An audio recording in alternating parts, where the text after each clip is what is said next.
Boa tarde a todos. Boa noite já, né? Eu peço a você que, por gentileza, abra comigo a sua Bíblia no Evangelho de João, capítulo 11, do versículo 17 ao 27. Esse é o texto que meditaremos nessa tarde ou nesta noite.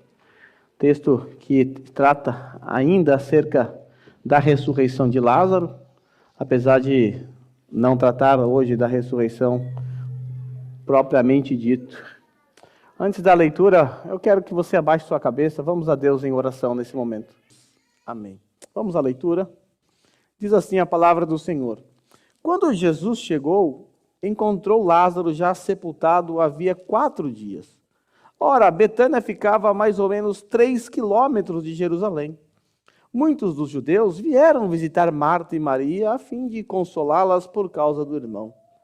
Marta, quando soube que Jesus estava chegando, foi encontrar-se com ele. Maria, porém, ficou sentada em casa. Então Marta disse a Jesus: se o Senhor estivesse aqui, o meu irmão não teria morrido. Mas também sei que mesmo agora, tudo o que o Senhor pedir a Deus, Ele concederá. Jesus disse a ela: o seu irmão há de ressurgir. Ao que Marta respondeu: eu sei que ele há de ressurgir na ressurreição no último dia. Então declarou Jesus: eu sou a ressurreição e a vida. Quem crê em mim, ainda que morra, viverá. E todo o que vive e crê em mim não morrerá eternamente. Você crê nisto? Marta respondeu: sim, Senhor. Eu creio que o Senhor é o Cristo, o Filho de Deus, que devia vir ao mundo. Pode tomar o seu assento, por gentileza? Meus irmãos, eu quero tratar nesta noite acerca da demora bendita. Provavelmente você não é daquele tipo de pessoa que tolera a demora. Provavelmente quando você compra algum produto, algo que você quer muito e demora. Nós vamos olhar para esse texto e nós vamos ver que o Senhor Jesus, quando procurado por Marta e Maria, não as atendeu de pronto. Ele se demorou e Lázaro morreu. Talvez agora você ficou com a mente bugada. Peraí, como isso pode ser bendito, sendo que uma pessoa morreu porque outra demorou? Calma, você vai entender. Nós vamos ver o coração de Marta e Maria nesse texto, que foi afetada diretamente pela demora do nosso Senhor Jesus. Às vezes nós lemos o texto bíblico de maneira fria, distante. Nós nos esquecemos que o texto está carregado de emoções.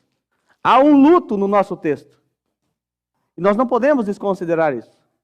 Alguém esperou pelo socorro e o socorro não veio. E alguém morreu por conta disso.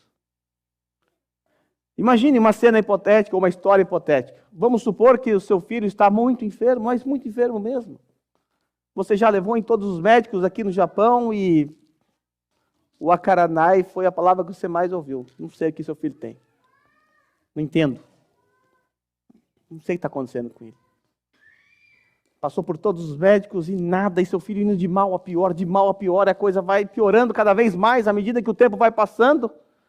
Então você descobre que o que o seu filho tem é uma doença típica de brasileiros. Típico de quem mora em país tropical. E aí você pesquisa e descobre que no Brasil essa doença é a mais comum possível e que todo mundo que está no Brasil e teve essa doença, tomou um único remédio lá e ficou tudo bem. Porém, antes desse remédio ser criado, inventado, todas as pessoas morreram com essa doença. Mas no Brasil é uma coisa simples hoje em dia. A sua única esperança agora para o seu filho que está morrendo é esse remédio que está lá no Brasil, do outro lado do mundo. E agora, o que você vai fazer? Bom, você não tem o que fazer. A única coisa que você pode fazer é pedir, encomendar esse remédio e aguardar até que ele chegue. E é isso que você faz. Agora, imagine a angústia do seu coração, vendo que seu filho está indo de mal a pior e que ele pode morrer a qualquer momento, a não ser que o remédio chegue. E o remédio não chega nunca. Todo dia você vai na caixinha do correio olhar e nada do remédio chegar. A sua esperança começa a ir embora, afinal está demorando demais. Está demorando para chegar à sua casa. O único remédio, a única esperança para salvar seu filho. Era isso que estava acontecendo com Marta e Maria. Elas mandaram um emissário, um mensageiro até Jesus com uma mensagem: Senhor, aquele que tu amas está muito mal, está doente, o Senhor precisa fazer alguma coisa.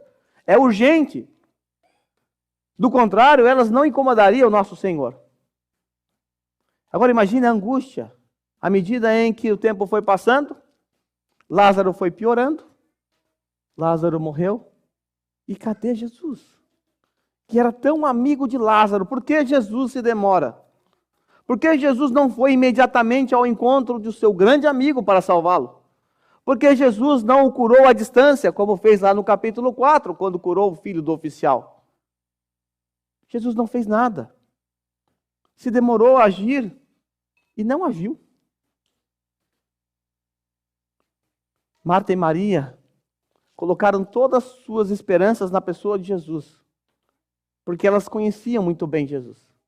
E elas então enviaram um emissário até a Pérea em busca de Jesus. Um emissário que teve que andar cerca de 32 quilômetros para chegar lá. Isso equivale a um dia de jornada. Marta e Maria certamente esperavam que Jesus fizesse alguma coisa. Que Jesus ou fosse imediatamente ao encontro de Lázaro ou o curasse à distância. Elas acreditavam que se Jesus estivesse ali, Lázaro não teria morrido. Foi isso que elas disseram. Se o Senhor estivesse aqui, meu irmão não teria morrido. Que desespero! Que angustiante é a demora do Senhor. Parece estranho o que eu vou falar hoje, mas a demora do Senhor é uma demora bendita. É uma demora em que há propósitos. A demora do Senhor não é um acidente, não é um acaso. É uma demora propositiva, uma demora que tem propósitos. E é sobre essa bendita demora que eu quero tratar com vocês hoje. Porque invariavelmente o Senhor responderá num tempo em que a gente não espera. Nós queremos respostas do Senhor o tempo todo, o mais rápido possível, e algumas vezes a resposta vai se demorar. Eu quero olhar com vocês para esse texto e perceber 3 propósitos para a demora de Jesus. 3 propósitos para o Senhor Jesus ter demorado para ir ao encontro de Lázaro. O primeiro propósito dos 3 propósitos é: o Senhor Jesus, ele se demorou para esgotar todo e qualquer tipo de esperança em um tipo de misticismo próprio daqueles dias. Veja o versículo 17. Há uma informação importante para nós. Quando Jesus chegou, encontrou Lázaro já sepultado havia 4 dias. Essa informação não está solta aqui. Talvez você se pergunte aí, por que 4 dias? Por que não no 3º dia? Por que não no 2º? Por que no 4º dia? Porque o Senhor se demorou para chegar lá no 4º dia. Será que tem propósito aqui? Deixa eu fazer um cálculo rápido com vocês aqui para vocês entenderem a conta. Quando Maria e Marta enviam o mensageiro, que vai da Betânia até Pérea, 32 quilômetros caminhando, isso equivale a um dia de jornada. Então, a Marta e Maria enviam esse homem, então, um dia de caminhada. Um dia já se passou quando esse emissário chegou até Jesus. E aí Jesus diz que vai curá-lo, que vai atender, sim, mas que vai ficar 2 dias na Pérea. Então nós temos um dia de viagem, mais 2 dias em que Jesus permaneceu ali na Pérea. Depois disso, o Senhor Jesus decide ir ao encontro de Lázaro, 4º dia. Ou seja, 32 quilômetros caminhando o Senhor Jesus com seus discípulos, mais um dia. 4º dia. Agora eu quero que você preste bastante atenção nas palavras de Jesus, que nós estudamos na semana passada. Jesus claramente diz para os seus discípulos que Lázaro estava morto já. E que ele ia ressuscitar Lázaro. Isso significa, então, que quando aquele emissário saiu para levar a mensagem para Jesus, Lázaro logo em seguida morreu. Para chegarmos no 4º dia. Então não demorou muito, o emissário sai, o mensageiro sai para levar a mensagem para Jesus. no meio do caminho, Lázaro morreu. A grande questão que fica é porque Jesus só foi ao encontro de Lázaro ao quarto dia. Por que não antes? Ele não foi antes, sabe por quê? Porque um dos objetivos do nosso Senhor Jesus aqui nesse texto era esmagar qualquer esperança mística que existia naquele tempo. Havia, dentro da tradição judaica, não crido por todos os judeus, evidentemente, mas era uma ideia presente naquela época que era embrionário ainda e que se tornou muito forte no terceiro século. Havia um entendimento, de acordo com algumas tradições rabínicas, que após a morte de alguém, a sua alma permanecia junto ao corpo até o terceiro dia. Então acreditava-se que até o terceiro dia era possível qualquer tipo de ressurreição natural. Era possível a união do corpo com a alma, afinal o corpo e a alma estão próximos uns dos outros ainda, um do outro. Mas quando chegava o quarto dia, quando começava a decomposição do corpo, então a alma entendia que já não havia mais chance ou esperança e ela deixava então o corpo. Então uma ressurreição no primeiro, no segundo, no terceiro dia, poderia ter sido visto como algo possível, de acordo com o misticismo. Agora, é um misticismo, tá? Que fique claro, a Bíblia não fala que a alma fica com o corpo, que até não vai ficar num velório de alguém contando o dia, ainda não é nada disso. É um pensamento equivocado, mas isso estava presente na mente de muitas pessoas. O Senhor Jesus, então, ele se demora para ir até Lázaro, porque ele queria esmagar ou sepultar toda e qualquer esperança de um tipo de ressurreição mística. Vale lembrar que Jesus já havia ressuscitado outras pessoas. Ele já havia ressuscitado a filha de Jairo, também o filho da viúva de Naim, mas nenhum deles no quarto dia. Nesse último e mais importante milagre registrado no Evangelho de João, Jesus faz questão de remover qualquer esperança em um suposto misticismo presente na mente de alguns judeus. Algo que os judeus não podiam negar, até mesmo os que acreditavam nesse misticismo, é que depois do quarto dia, somente um milagre ou somente Deus poderia ressuscitar alguém. Agora você entendeu por que Jesus se demorou. O objetivo do evangelista João é apresentar a divindade de Jesus, não é? Então ele vai fazer isso de forma brilhante agora nesse texto. Jesus vai dar uma demonstração muito clara acerca da sua divindade, porque ele vai fazer algo que só Deus pode fazer. Só Deus pode fazer. Aqueles homens que estavam à volta de Lázaro, alguns deles poderiam ter colocado suas esperanças num suposto misticismo. E nós sabemos que a esperança da ressurreição, ela não pode estar em ninguém além de Jesus Cristo. Em nada além de Jesus Cristo. E todas as vezes que nós colocamos nossas esperanças em qualquer outra coisa que não seja Jesus, ele de alguma forma vai mexer conosco para despedaçar nossas esperanças nessas coisas. Ele não divide a sua glória com ninguém. Ele não tolera que você e eu coloquemos as nossas esperanças em qualquer outra coisa que não seja nele. Se suas esperanças e as minhas esperanças estiverem em sua saúde ou em minha saúde, uma enfermidade vai te lembrar que somente Ele é a tua esperança. Se suas esperanças estiverem aí no seu intelecto, na sua capacidade cognitiva, saiba, uma vergonha por conta de algum deslize vai te colocar no lugar, vai te fazer voltar a ter esperança nele. Se suas esperanças estiverem nas suas posses, pode ser que um prejuízo inesperado para você faça você se voltar para Deus. Se suas esperanças estiverem no seu saldo bancário, muito dinheiro no banco, saúde para dar e vender, uma crise te ajudará a voltar a ter esperança em Jesus Cristo. Nossas esperanças, ou nossa esperança deve ser sempre na pessoa de Cristo Jesus. E qualquer esperança que tome o lugar de Cristo, saiba, Ele de alguma forma vai despedaçar essa esperança. Porque Ele quer, na verdade, que nos voltemos para Ele. Lembre-se, não podemos pôr esperança no misticismo, na política, em seres humanos. nossas esperanças, ou nossa esperança tem que estar naquele que é a nossa esperança, Jesus Cristo. Então esse é o primeiro propósito para essa bendita demora de Jesus. Ele se demorou para atender seus amigos, tão somente para esgotar qualquer tipo de esperança que não estivesse em Cristo Jesus. Mas ainda há um segundo propósito. Em segundo lugar, Jesus se demora para atender os nossos pedidos, porque ele tem propósitos de aumentar a nossa fé.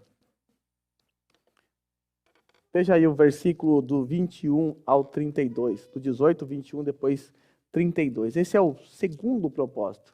Esse propósito nos revela que Marta e Maria, de alguma forma, tinham fé em Jesus. Elas acreditavam que se Jesus chegasse a tempo, Lázaro estaria vivo. Veja aí. Ora, Betânia ficava a mais ou menos 3 quilômetros de Jerusalém. Muitos dos judeus vieram visitar Marta e Maria. Ele fala dessa proximidade de Jerusalém com a Betânia, simplesmente para nos informar que, por conta da proximidade, muitos judeus foram visitar Marta e Maria, algo que não era comum nessa distância. Mas Marta e Maria e Lázaro eram pessoas conhecidas e notórias e também pessoas que tinham posses, né? Basta ver no próximo capítulo o momento em que Jesus é ungido com aquele óleo muito caro, né? Então eles tinham muito dinheiro. Então muitos dos judeus vieram visitar Marta e Maria a fim de consolá-las por causa do irmão. Marta, quando soube que Jesus estava chegando, foi encontrar-se com ele. Maria, porém, ficou sentada em casa. Então Marta disse: se o Senhor estivesse aqui, meu irmão não teria morrido. Veja, ela tem fé.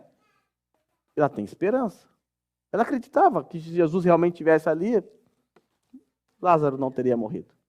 Aí você chega no versículo 32, quando Jesus se encontra com Maria, o texto diz que quando Maria chegou ao lugar onde Jesus estava, ao vê-lo, lançou seus pés, dizendo a mesma coisa da irmã: se o Senhor estivesse aqui, meu irmão não teria morrido. É preciso que você entenda que elas não estavam irritadas ou bravas com Jesus. Elas apenas estavam constatando um fato. Se Jesus de fato estivesse ali, como esteve em outras ocasiões, em outros lugares, não haveria luto, não haveria morte. Elas chegaram então à mesma conclusão. Agora eu gostaria que você se colocasse no lugar delas. Lembre-se, nós precisamos olhar para textos assim e sentir a emoção, e sentir as preocupações dessas pessoas, porque isso está presente no texto. Vamos colocar no lugar delas. Elas enviaram um mensageiro até Jesus. Assim que o mensageiro sai, morreu Lázaro. O mensageiro chega para Jesus e diz: olha, Jesus, elas me mandaram dizer que aquele que o Senhor ama está enfermo. Só que quando ele chegou para falar isso para Jesus, já tinha morrido Lázaro. Então não tinha o que fazer. Então, o mensageiro volta, e quando ele volta, ele vai levar a mensagem de Jesus. E qual é a mensagem de Jesus? Qual é a mensagem de Jesus? Essa enfermidade não é para a morte, mas para a glória de Deus. Essa é a mensagem que o mensageiro levou. Só que ele nem sabia que Lázaro estava morto. E agora eles chegam para Marta e Maria e levam a mensagem. Ou chegam, vê um velório. E agora? O que fazer com essa mensagem de Jesus? Jesus disse que a mensagem não era para que a doença não era para a morte. E Lázaro morreu. Que conflito. Que confusão. Agora, o que pensar sobre Jesus? Ixi, Jesus, será que ele falhou? Será que ele conseguiu antever isso? E agora? É um problema. Imagine, seu irmão está morto, aí chega o mensageiro e fala: ó, Jesus mandou dizer que está tranquilo, que ele não vai morrer e ver o corpo. Ixi. Como você estaria no lugar das irmãs? Qual seria o seu sentimento com relação a Jesus? Porque aparentemente, e é o que aconteceu, Jesus não atendeu o pedido delas, né? Por final, Lázaro morreu. O que elas queriam de Jesus é que Jesus curasse ou livrasse Lázaro. E isso não aconteceu. O que elas tiveram aqui foi um silêncio de Deus. Não foi uma resposta positiva. Essa é a impressão que elas tiveram. Eu tenho certeza que você já teve impressão assim acerca de Deus. Que por vezes, é verdade, Deus, ele responde as nossas angústias com um silêncio. E o silêncio dói. Talvez você já teve a impressão de que Deus está instável, inerte, que Ele está de braço cruzado enquanto você está sofrendo, está agonizando de dor, pedindo, clamando, pedindo por algo e você escuta apenas um silêncio. Talvez quando isso acontece, você tenha, ou fique, ou já aconteceu, você tenha ficado decepcionado com Deus, frustrado, desanimado, se sentido abandonado. Talvez tenha a sensação de ter clamado aos ventos. Você pediu por socorro e o único que poderia te ajudar não te respondeu, não te ajudou. Será que Deus te esqueceu? Talvez você se sentiu abandonado por Ele nesse momento. Talvez você está se sentindo assim hoje. Ah, irmãos, o silêncio de Deus dói demais. É verdade. Dói demais. Mas a maioria das vezes é assim que Deus responde. A maioria das vezes é assim que Deus responde. A grande questão é, será que eu e você estamos dispostos a aceitar de bom grado o silêncio de Deus quando isso acontecer? Estaríamos nós dispostos a aceitar o fato de que Deus não nos responde sempre? Estamos nós, em meio ao doloroso silêncio de Deus, dispostos ainda assim confiar nele? Estaríamos nós dispostos a aceitar as consequências do silêncio de Deus? Lázaro morreu porque Jesus não foi ao encontro dele. Talvez nossas respostas a essas questões sejam um não. Não, eu não estou disposto a aceitar esse silêncio, porque eu quero uma resposta. Eu quero uma solução. Dói demais esse silêncio. Se a nossa resposta for um não, isso significa que nós temos uma visão distorcida acerca da soberania de Deus sobre nossas vidas. Talvez estejamos seguindo a corrente popular de que Deus é o nosso servo e que Ele está à nossa disposição e nós mandamos e Ele tem que fazer tudo o que nós queremos. Afinal, nós somos o Senhor, Ele não, Ele é o nosso servo. O fato é, nem eu nem você estamos acostumados a depender de outro a não ser de nós mesmos. Nós odiamos depender das outras pessoas. Encontramos dificuldades até mesmo em depender de Deus, porque queremos depender de nós, da nossa própria força. Nós temos que aprender a encarar a realidade que, invariavelmente, nossas súplicas não serão respondidas do jeito que gostamos ou gostaríamos. Há 3 possíveis respostas. Um dos pães e peixes, naquela noite, o Senhor Jesus diz aos seus discípulos, entra no barco, atravessa o mar da Galileia, vai lá para o outro lado, eles iam navegar mais ou menos 10 quilômetros, e o texto diz que Jesus sobe para o monte para orar, ficar a sós com Deus. Enquanto isso, uma forte tempestade golpeia os discípulos em alto mar. E o texto nos mostra que eles entraram até mesmo em desespero. Lembre-se, são pescadores, acostumados a lidar com isso, a navegar, a passar por tempestades. Mas Jesus deixou aqueles discípulos de Jesus, discípulos dele, entrarem em desespero. Madrugada adentro, sendo golpeado, até que as suas esperanças fossem esmagadas. E Jesus estava fazendo o quê? Orando no monte, e o texto diz que Jesus estava vendo eles à distância. Meus irmãos, quem é que mandou essa tempestade? Será que foi o diabo? Quem tem poder sobre a natureza não é Deus? Se Jesus quisesse livrar os seus discípulos, era só ele dizer, afasta-te tempestade, acalma-te mar. Não era? Mas ele não fez. Não fez por enquanto. Até que ele decide, quando está quase amanhecendo, os discípulos desesperados, caminhar sobre o mar e acalmar a tempestade assim. Foi uma resposta positiva. Jesus atendeu o pedido dos discípulos que estavam desesperados, mas não foi na hora que ele quis. O mesmo vai acontecer na história de Marta e Maria. É uma resposta positiva, porém tardia, dentro da nossa perspectiva. Dentro da perspectiva de Deus, nunca nada é tarde, tudo acontece dentro do seu propósito. Mas a terceira possível resposta, ela é negativa. Deus pode dizer assim, não, eu não vou dar a você o que você está pedindo.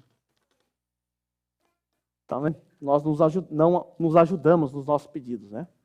Pedimos, nós não recebemos o que nós pedimos de acordo com a nossa própria concupiscência também. Nesse momento, eu quero revelar a vocês uma maneira de você ter todas as suas orações atendidas. Agora é o Glauber Coach aqui, tá? Tira o Glauber down, agora é o Glauber Coach. Aqui é estratégia infalível, eu garanto. Todas as suas orações serão atendidas, tá? Se não der certo, pode me cobrar. Sei que você tem muitos pedidos a fazer para Deus, porque o que a gente faz é pedir, né? A gente não esquece de contemplar Deus, de agradecer. Pedir não falta nas nossas orações. Tá bom. Então peça o que você quiser agora, que você vai ter a sua oração atendida. Eu estou garantindo. O segredo para que todas as suas orações sejam atendidas é você terminar a sua oração com as palavras de Jesus lá no Getsemane. Mas seja feita a tua vontade. Se você orar assim, meu filho, todas as suas orações serão atendidas, porque na verdade vai prevalecer a vontade de Deus. A história que está diante de nós, ela nos impulsiona, ela nos compele a ter uma sublime disposição mental acerca de Deus, da sua soberania. A ter uma nobre e celeste perspectiva sobre a dor, sobre as aflições, sobre as angústias. A resposta de Marta ao nosso Senhor, quando ele a encontrou, foi interessante. Veja só. Ela disse assim, primeiro, se o Senhor estivesse aqui, meu irmão não teria morrido. Isso revela a sua fé. Mas as palavras a seguir revelam mais fé ainda. Veja o que ela disse, o que ela disse a Jesus. Lembre-se, o mensageiro trouxe uma mensagem para ela. Essa doença não é para a morte, mas para a glória de Deus. E agora ela diz assim para Jesus, se o Senhor estivesse aqui, eu sei que ele não teria morrido. Mas também sei que, mesmo agora, com o meu irmão morto, tudo que o Senhor pedir a Deus, Ele concederá. Isso é fé. Ela tinha fé que se Jesus estivesse, Lázaro seria curado. Agora ela tem fé que Jesus pode fazer qualquer coisa se Ele pedir. É a confiança, é a fé. Mas Jesus vai aumentar ainda mais a fé de Marta. Vai aumentar ainda mais a fé, porque a fé de Marta, ela é vacilante. Nós vamos ver que quando o Senhor Jesus manda remover a pedra, essa mesma Marta, ela vai balançar na sua fé. Ela vai dizer, mas Senhor, já são 4 dias, já está fedido. Está fedendo. Ela balançou na sua fé. O propósito desse milagre, ou o propósito dessa demora, me desculpe, era fortalecer a fé dos discípulos, conforme nós vimos no texto da semana passada, fortalecer a fé de Marta e Maria e gerar fé em muitos judeus, porque é isso que vai acontecer no final dessa história.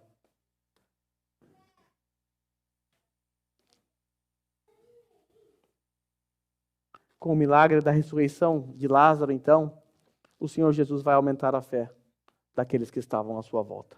Talvez você ainda se queixe e questione a Deus perguntando, por que que eu tenho que passar por sofrimentos assim? Se você está passando. Talvez você está se perguntando, para que eu estou passando por tudo isso?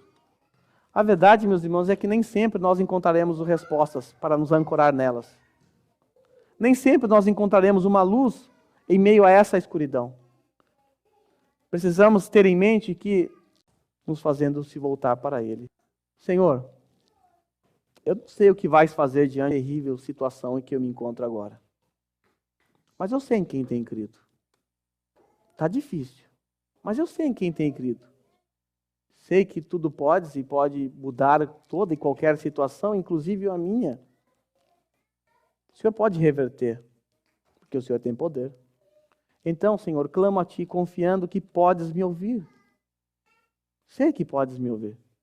E esse é o meu pedido. Peço-te, Senhor, me livre dessa tormenta, me livre dessa angústia, mas, Senhor, seja feita a Tua vontade, não a minha. que a tua vontade prevaleça sobre a minha vida, e se minhas súplicas não forem atendidas,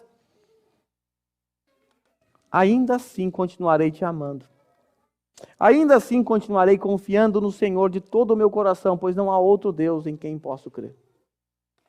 Continuarei contente no Senhor, confiando que me dará as forças para passar pelo vale da sombra da morte. Sei que o Senhor sempre estará comigo. Amém. Esse é o tipo de oração que nós devemos fazer. Uma oração que pode pedir a Deus para livrar você de uma angústia, de um sofrimento? Claro, você pode fazer. Paulo não pediu para Deus remover o espinho na carne dele por 3 vezes? Mas a grande questão não é quando Deus responde. Porque é fácil para a gente, quando Deus responde, nós nos alegramos, ficamos todos felizes para sempre, forever, ever, amém. Mas e quando Ele não responde? Continuamos confiando em Deus? Continuamos amando a Deus? Entendemos que há propósito nisso que a gente está passando? Se sim, nós entendemos o papel do sofrimento na vida do crente.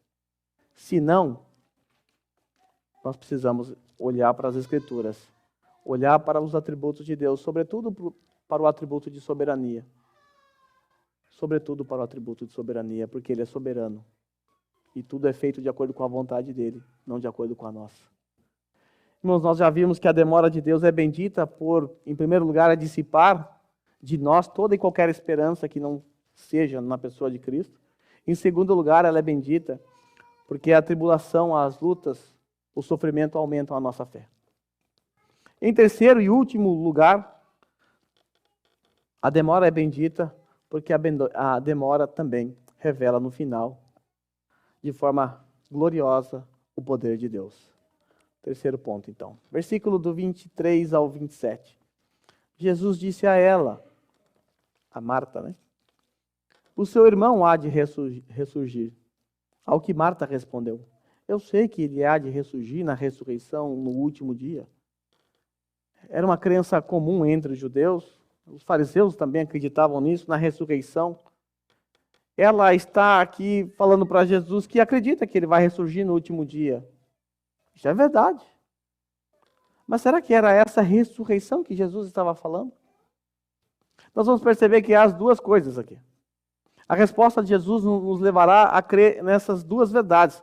Na verdade de que haverá a ressurreição do último dia e a verdade de que Lázaro vai ressuscitar também. Veja a resposta de Jesus. Eu sou a ressurreição e a vida, quem crê em mim, ainda que morra, viverá. Nessa primeira parte da resposta de Jesus, ele está se apresentando como a ressurreição e diz, quem crê em mim, ainda que morra, viverá. Agora veja a segunda parte. Todo o que vive e crê em mim, não morrerá eternamente. Ora, fala da morte eterna. Ou seja, os que não morrem eternamente são aqueles que experimentarão a ressurreição eterna. A ressurreição futura que nos aguarda. Aí Marta responde, depois de Jesus perguntar, você crê nisso? A resposta de Marta, sim, Senhor, eu creio que o Senhor é o Cristo, o Filho de Deus, que devia vir ao mundo. Os judeus tinham em sua crença a ideia de que somente Deus tem poder para ressuscitar. Sobretudo ao 4º dia. Com o milagre da ressurreição de Lázaro, Jesus claramente está mostrando a sua glória, claramente está mostrando a sua divindade, ele está expondo a sua divindade diante de todos. Jesus vai vencer aqui o obstáculo da morte ao chamar Lázaro para fora. Depois de 4 dias. Meus irmãos, a ressurreição no primeiro dia já seria para a gente algo espantoso. Agora imagine 4 dias de luto, 4 dias de sofrimento, a esperança já foi embora com o defunto. A glória de Jesus será revelada através desse poderoso e mais importante sinal miraculoso registrado no Evangelho de João. Na verdade, esse é o milagre mais profundo dentre todos os milagres registrados por todos os evangelistas. Jesus claramente estará mostrando para todos aqueles que estão à sua volta quem Ele é. Ele é o Deus Todo-Poderoso. Ele é o Deus glorioso que vai vencer a morte, que é capaz de chamar um morto à vida.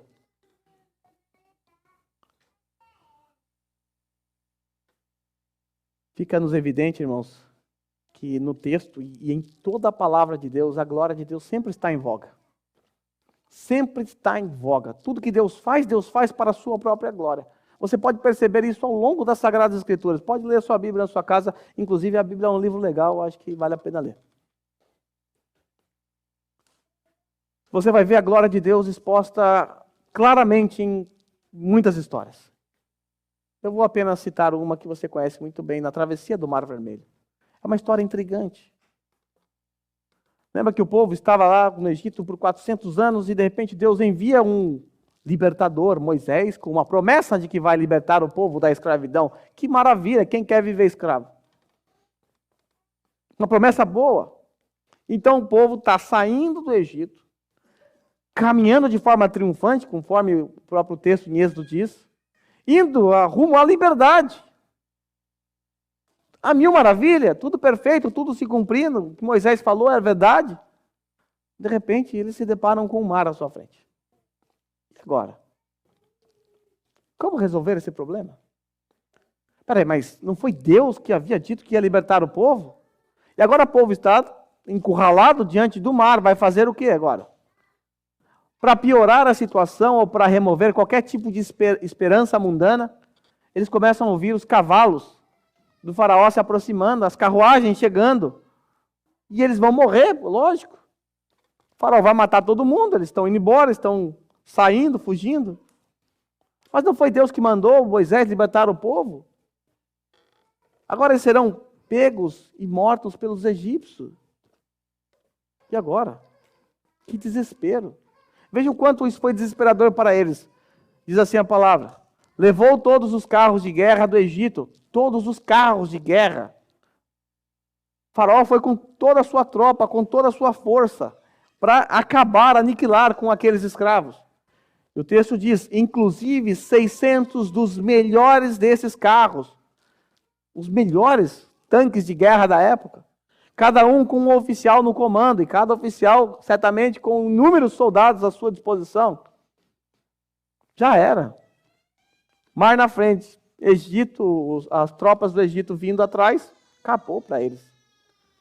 Aí o texto diz assim, olha que interessante. O Senhor endureceu o coração do faraó, rei do Egito, e este perseguiu os israelitas. Parece que essa história está meio esquisita aqui. Foi o próprio Deus que endureceu o coração do faraó, para que o faraó fosse atrás dos israelitas? Será que não erraram na Bíblia ao traduzir isso aqui, não? O texto diz que eles estavam marchando triunfantemente, felizes.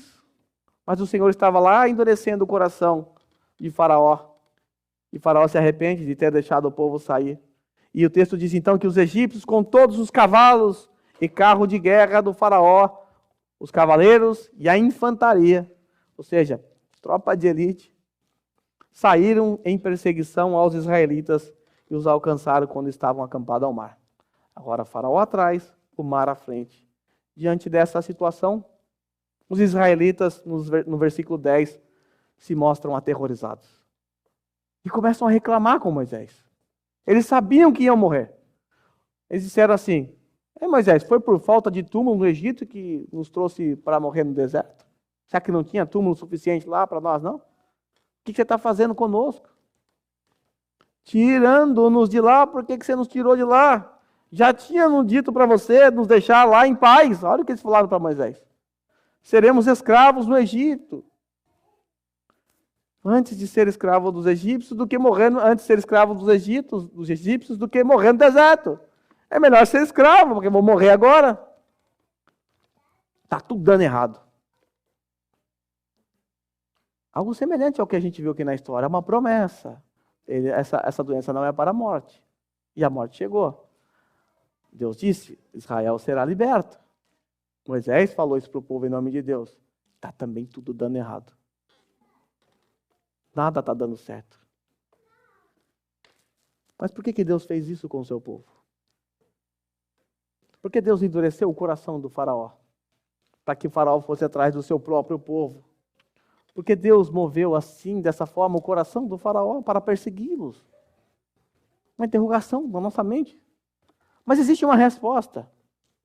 Adivinha? Para revelar a sua glória ao seu povo. O que está em voga é a glória de Deus, sempre. Veja o capítulo 14, versículo 4. Deus diz assim: então endurecerei o coração do faraó e ele os perseguirá. Eu vou endurecer o coração dele para que ele persiga vocês. Todavia, esse todavia aqui traz tanta alegria. Eu serei glorificado. Olha aí. Eu serei glorificado por meio do faraó e de todo o seu exército. Eu vou endurecer o coração do faraó, ele vai perseguir o meu povo, eles estarão encurralados diante do Mar Vermelho. Eu vou ser glorificado. Deus estava usando a vida do faraó para se revelar de maneira poderosa ao seu povo que viveu 400 anos escravo no Egito. E o texto diz assim: e os egípcios saberão que eu sou o Senhor. Ele estava se revelando ao seu povo e também aos egípcios. A sua glória estava em voga. E a mesma verdade pode ser dita a respeito da morte de Lázaro. Ou seja, Jesus deixou Lázaro morrer para manifestar a sua glória diante de todos. E manifestou. Esse propósito está muito claro. Lá no versículo 4, por exemplo. Ao receber a notícia, Jesus disse: essa doença não é para a morte, mas para a glória de Deus, a fim de que o Filho de Deus... Demorou 4 dias, muita luta, muito sofrimento, muitas tristezas, mas valeu a pena. No final eles tiveram um lampejo da glória de Deus. Eles viram algo que eu e você não vimos até agora. Uma ressurreição milagrosa. Certamente e claramente a morte de Lázaro fazia parte dos planos de Jesus para se revelar como o Cristo. Ele estava se revelando tanto como o Messias, o Cristo, quanto como Deus, como um ser divino. No texto que está projetado para você, do versículo 25 e 26, nós vamos perceber claramente esse propósito. A morte de Lázaro serviu para que ele se revelasse como eu sou. Nós encontramos aqui o 5º eu sou no Evangelho de João. Você deve se lembrar que João pensou 7 vezes em que Jesus disse eu sou. Primeiro, eu sou o pão da vida. Você já viu isso lá no capítulo 6. Eu sou a luz do mundo, eu sou a porta das ovelhas, eu sou o bom pastor. E agora, eu sou a ressurreição e a vida. Eu nem preciso dizer para vocês que a palavra eu sou aponta para a divindade de Jesus, porque vocês já estão mais careca de saber do que eu. Aponta para a divindade de Jesus. Porque foi assim que Deus se revelou a Moisés. O eu sou o que sou lá na sarça ardente. Jesus então diz: eu sou a ressurreição e a vida. Quem crê em mim, ainda que morra, viverá, e todo o que vive e crê em mim não morrerá eternamente. Nós encontramos nesse texto uma linda promessa para nós. E você não pode dormir sem essa promessa hoje. A primeira parte dessa promessa nos lembra que mesmo que venhamos a morrer, um dia vamos experimentar a ressurreição dos mortos. Olha que maravilha. A morte não é o fim para você, é apenas o começo. Disse Jesus: eu sou a ressurreição e a vida. Quem crê em mim, ainda que morra, viverá. Promessa de vida. Nós encontramos nessas palavras grande consolo. Que consolo há nessa promessa de Cristo? Nela nós encontramos esperança. A esperança de que um dia nós seremos ressuscitados. Para quê? Para viver eternamente ao lado do nosso Senhor. Essa promessa é ou não é uma promessa fantástica? Nosso destino final não é a sepultura. Nosso destino final é a ressurreição dos mortos. Por isso, o crente não teme a morte. Por isso, para nós, a morte não é nossa inimiga, ela é nossa amiga. Parece loucura isso, né? Mas isso que é, a morte é nossa amiga, ela é a nossa passagem rumo aos portões celestiais. A morte é o meio para te levar a Deus, para toda a eternidade, para todo sempre. A segunda parte da promessa nos garante vida eterna. Todo o que vive e crê em mim não morrerá eternamente. Vida eterna. Vida eterna. Eu preciso destacar que essa promessa de vida eterna é somente e tão somente para aqueles que creem em Jesus. O texto diz: todo aquele que crê em mim não morrerá eternamente. É preciso crer em Jesus. Basta você pensar ao contrário e você vai ver o fim triste para aqueles que não creem em Jesus. Vamos pensar ao contrário. Vamos olhar esse texto ao contrário. Todo aquele que não crê em mim morrerá eternamente. Não crer em Jesus, morte eterna. E morrer eternamente não significa uma aniquilação completa de sua existência. Não seria fácil, né? Você vive sua vida toda porca e imunda aqui, morreu, acabou, você não presta conta a ninguém, não tem nada do outro lado. Morte eterna não significa aniquilação completa, significa que por toda a eternidade. A resposta for, não creio muito nisso não, pastor. Isso é conversinha para boi dormir, isso não me convence não. Não estou nem um pouco preocupado em te convencer, porque eu nem posso, nem tenho poder para isso. Mas eu conheço alguém que tem poder. Mas saiba, se você permanecer assim, no não, eu não creio, você vai experimentar por toda a eternidade o preço do seu pecado, porque você pecou contra o eterno. Então a sua pena será igualmente eterna. A não ser que um eterno tome o seu lugar. E foi exatamente isso que o eterno Filho de Deus fez naquela cruz. Por isso, quem crê no Filho, ou crê naquele que pagou a dívida eterna, tem vida eterna. E aqueles que não creem nele, já estão mortos e serão eternamente castigados.